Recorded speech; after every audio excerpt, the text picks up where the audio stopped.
શ્રીમદ દેવી ભાગવત સાંભળતા સર્વ ભાવિક ભક્તજનોના હૃદયમાં બિરાજમાન પરમાત્માને મારા પ્રણામ। દેવી ભાગવતના ગઈ નવરાત્રિમાં આપણે 24 ભાગ સાંભળ્યા હતા। આજે આપણે 25મો ભાગ સાંભળીશું, જેમાં સાંભળીશું નવરાત્રિ વ્રત વિધિનું વર્ણન। હરિ ઓમ। જન્મેજય પૂછે છે, એ બ્રાહ્મણ શ્રેષ્ઠ, નવરાત્રિ વ્રત કરવાનું ફળ શું છે અને તેની વિધિ શી છે તે કૃપા કરીને જણાવો। વ્યાસજી કહે છે, રાજન, ચૈત્ર અને આસોના પવિત્ર મહિનામાં ભક્તિપૂર્વક આ પૂજા કરવી જોઈએ। અમાસના દિવસે બધી સામગ્રી એકઠી કરી લેવી। તે દિવસે એક જ વાર સાદું અને હલકું ભોજન લેવું। આ દિવસે સમથળ જમીન પર મંડપ બનાવવો। તેમાં ધોળી માટી છાણથી લીપીને મધ્ય ભાગમાં 4 હાથ લાંબી, પહોળી અને 1 હાથ ઊંચી સમથળ વેદી બનાવવી। તે વેદી ઉપર ચંદરવો અને ચારે બાજુ તોરણો બાંધીને તેને શણગારવી। પાદ, અર્ધ્ય, આચમન વગેરે દ્વારા બ્રાહ્મણોનું પૂજન કરવું। પોતાની શક્તિ પ્રમાણે આ બ્રાહ્મણોને વસ્ત્ર આભૂષણો આપવા। વૈભવ હોય તો કૃપણતા કરવી નહીં, કારણ બ્રાહ્મણોને સંતુષ્ટ કરવાથી કાર્ય સિદ્ધ થાય છે। દેવીના પાઠ કરવા માટે 9, 5, 3 અથવા 1 બ્રાહ્મણનું વરણ કરવું। વેદી પર રેશમી વસ્ત્ર બિછાવી તેના પર સિંહાસન પધરાવવું। સિંહાસન પર દેવીની પ્રતિમા પધરાવવી। પ્રતિમા 4 ભુજાવાળી અને ચારે ભુજાઓમાં આયુધ ધારણ કરેલા હોવા જોઈએ। નંદાતિથિ અથવા પ્રતિપદામાં હસ્ત નક્ષત્ર હોય તો પૂજન માટે ઉત્તમ ગણવામાં આવે છે। રાજન, પ્રથમ દિવસે વિધિપૂર્વક કરેલા પૂજન મનુષ્યની મનોકામના પૂરી કરે છે।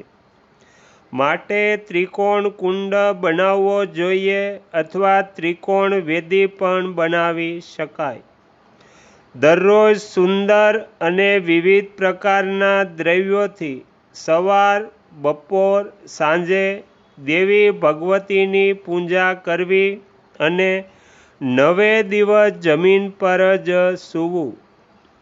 કુમારિકાઓની પૂજા કરી વસ્ત્ર આભૂષણ આપવા અને તેમને સ્વાદિષ્ટ ભોજન કરાવવું।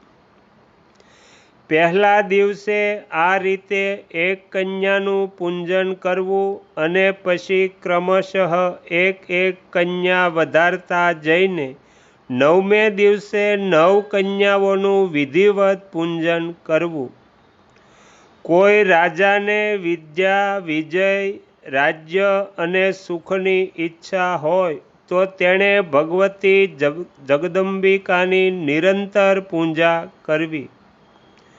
શત્રુઓનો નાશ કરવા માટે ભગવતી કાલિકાની ભક્તિપૂર્વક આરાધના કરવી। ભગવતી ચંડિકાની આરાધનાથી ઐશ્વર્ય અને ધનની પૂર્તિ થાય છે। રાજન, કોઈને વશ કરવા, મોહિત કરવા, દુઃખ દારિદ્ર્યનો નાશ કરવા તથા યુદ્ધમાં વિજય મેળવવા માટે ભગવતી શાંભવીની આરાધના કરવી જોઈએ। કોઈ મહાન કાર્યની સિદ્ધિ માટે અથવા દુષ્ટ શત્રુના સંહાર માટે ભગવતી દુર્ગાની પૂજા કરવી જોઈએ. ઘોર પાપી પણ જો નવરાત્રિ વ્રત કરે તો બધા જ પાપોથી તેનો ઉદ્ધાર થાય છે. પૂર્વકાળની વાત છે. એક નિર્ધન વૈશ્ય હતો. તે ખૂબ જ દુઃખી હતો. રાજન, કૌશલ દેશના કોઈ સજ્જનને ઘેર તેનું લગ્ન પણ થયું હતું. તેને ઘણા સંતાનો થયા, પણ તે તેમની ઈચ્છાઓને પૂરી કરી શક્યો નહીં. છતાં તે સદા ધર્મનું આચરણ કરતો હતો. ઉત્તમ ગુણોના કારણે તે સુશીલ નામે ઓળખાતો હતો. પોતાની દરિદ્રતાથી કંટાળીને તેણે એક દિવસ એક શાંત મૂર્તિ મુનિને પોતાની દરિદ્રતા કઈ રીતે દૂર થાય તે વિશે પૂછ્યું. વ્યાસજી કહે છે, રાજેન્દ્ર, સુશીલ વૈશ્યની વાત સાંભળીને તપસ્વી બ્રાહ્મણને હર્ષ થયો. તેણે વૈશ્યને કહ્યું, વૈશ્ય વર્ગ, તું હવે શ્રેષ્ઠ એવું નવરાત્રિ વ્રત કર. આ વ્રતમાં ભગવતી જગદંબાની પૂજા હવન કર અને બ્રાહ્મણોને ભોજન કરાવ. હંમેશા આ વ્રત નિયમ પ્રમાણે કરવાથી જ્ઞાન અને મોક્ષ પ્રાપ્ત થાય છે. સુખ સંપત્તિ અને સંતાનની વૃદ્ધિ થાય છે તથા શત્રુનો કોઈ દાવ કામયાબ નીવડતો નથી.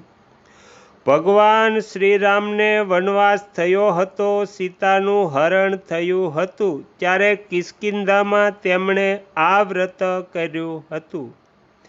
નવરાત્રિ વ્રત કરીને ભગવતી જગદંબાની ઉપાસના કરી ત્યારે તેમણે જનકપુત્રી સીતાજી પાછા મળ્યા હતા.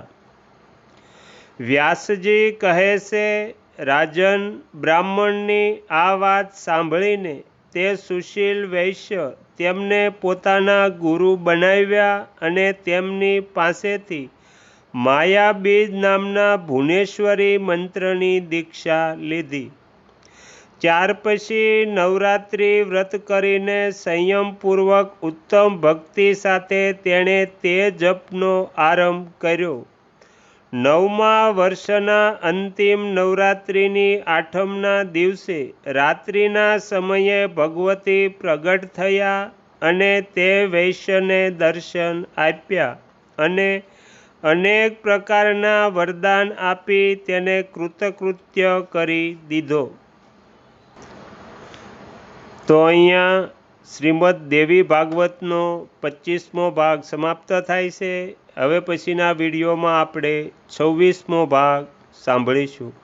તમે તમારો કિંમતી સમય આપી એકાગ્ર ચિત્તે પ્રસન્નતાપૂર્વક શ્રીમદ દેવી ભાગવત સાંભળ્યું એ બદલ હું આપ સૌનો ખૂબ ખૂબ આભાર વ્યક્ત કરું છું અને આશા પણ રાખું છું કે તમને સાંભળવું ગમ્યું હશે. જો ગમ્યું હોય તો બીજા 5 લોકોને પણ સંભળાવજો. શ્રી નવદુર્ગા માતની જય. આગળના વિડીયો જોવા માટે આ ચેનલને સબસ્ક્રાઈબ કરો અને જો આ વિડીયો પસંદ આવ્યો હોય તો લાઈક કરો.